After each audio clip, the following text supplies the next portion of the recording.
करते हैं, ठीक है। लॉक जॉ, ठीक है, लॉक जॉ जो कि टिटनेस के केस में होता है, इसमें हम लोग क्या क्या फिजियोथेरेपी करवाएंगे। फर्स्ट इज आप बोलो स्लाइडिंग, कोई यहाँ आएगा एक्सरसाइज करके बताएगा, मैं बोल रही हूँ फटाफट गर्ल्स में आ जाओ कोई भी, स्लाइडिंग, स्लाइडिंग मसाज कैसे करेंगे, यस नीचे की ओर, नीचे की ओर ऐसे ऐसे प्रेस करेंगे, ठीक है, दिस इज स्लाइडिंग। देन क्या करेंगे, टैपिंग कैसे करेंगे, ये आप क्यों कर रहे हो, क्योंकि टेम्पोरोमैंडिबुलर जॉइंट का जो टेंशन है उसको आप रिलैक्स कर रहे हो, ठीक है ना, यहाँ पे ये बहुत टाइट हो जाता है, इसकी वजह से आप उसको रिलैक्स कर रहे हो, तो स्लाइडिंग हो गई, ठीक है। टैपिंग, टैपिंग इज दिस, इस जॉइंट के ऊपर करना है, इस जॉइंट के ऊपर, ठीक है। पिंचिंग, पिंचिंग कैसे करते हैं, पिंच करोगे लाइक दैट, है ना, यहाँ पे टेंशन आप न्यूट्रलाइज करोगे, ठीक है।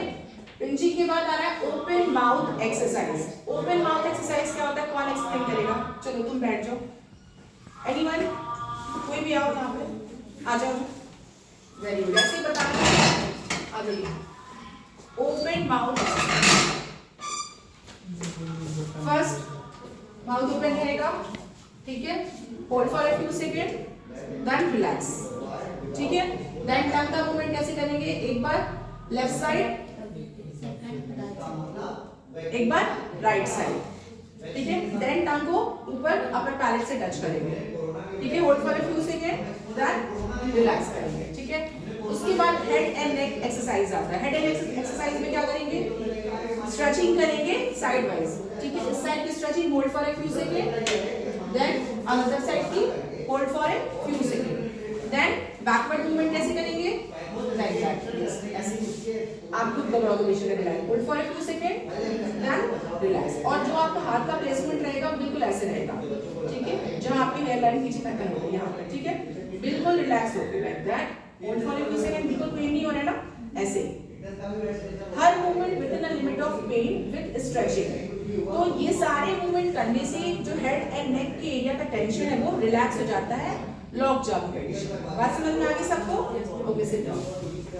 नाउ आईसीयू में अगर कोई पेशेंट है, ठीक है, आईसीयू में फिटनेस का पेशेंट है मान लो, तो उसमें क्या हो जाता है कि चेस्ट का भी इन्वॉल्वमेंट हो जाता है, रेस्पिरेटरी मसल्स इन्वॉल्व होती है, तो इस कंडीशन में आप करोगे रेस्पिरेटरी फिजियोथेरेपी।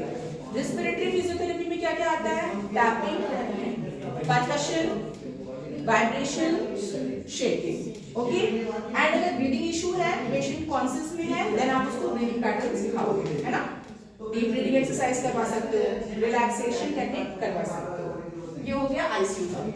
नाउ अब हम बात करते हैं आईपीडीज के पेशेंट अगर टिटनेस के जो रहते हैं, उसमें आप क्या करोगे कि आप पोजीशनिंग करवाओगे। पोजीशनिंग का मतलब क्या होता है, क्योंकि ऑलरेडी टिटनेस में क्या हो जाता है कि मसल्स बिल्कुल टाइट हो जाती है, होती है ना, तो उसकी टाइटनेस को न्यूट्रलाइज करने के लिए आप प्रॉपर पिलो प्लेसमेंट करवाओगे, ठीक है।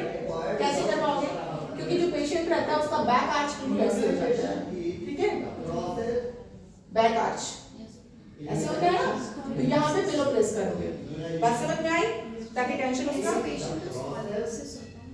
वो दूसरी कंडीशन होती है, यहाँ पे टेम्पोररी नहीं, यहाँ पे परमानेंट नहीं है, टेम्पोररी चल रहा है इस समय, है ना, तो इसलिए आप यहाँ पे पिलो प्लेसमेंट करवाओगे। उसके बाद आप बात करते हैं passive range of motion, PR, ठीक है, आप परफॉर्म करवाओगे रेंज ऑफ मोशन, ठीक है, बिल्कुल रिलैक्स पोजीशन में, ठीक है।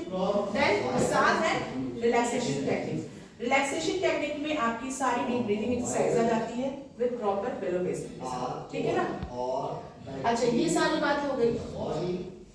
अब हम बात करते हैं प्रोग्रेसिव रिहैबिलिटेशन। प्रोग्रेसिव रिहैबिलिटेशन का मतलब ये होता है जब पेशेंट के बॉडी का मसल्स का टेंशन रिलैक्स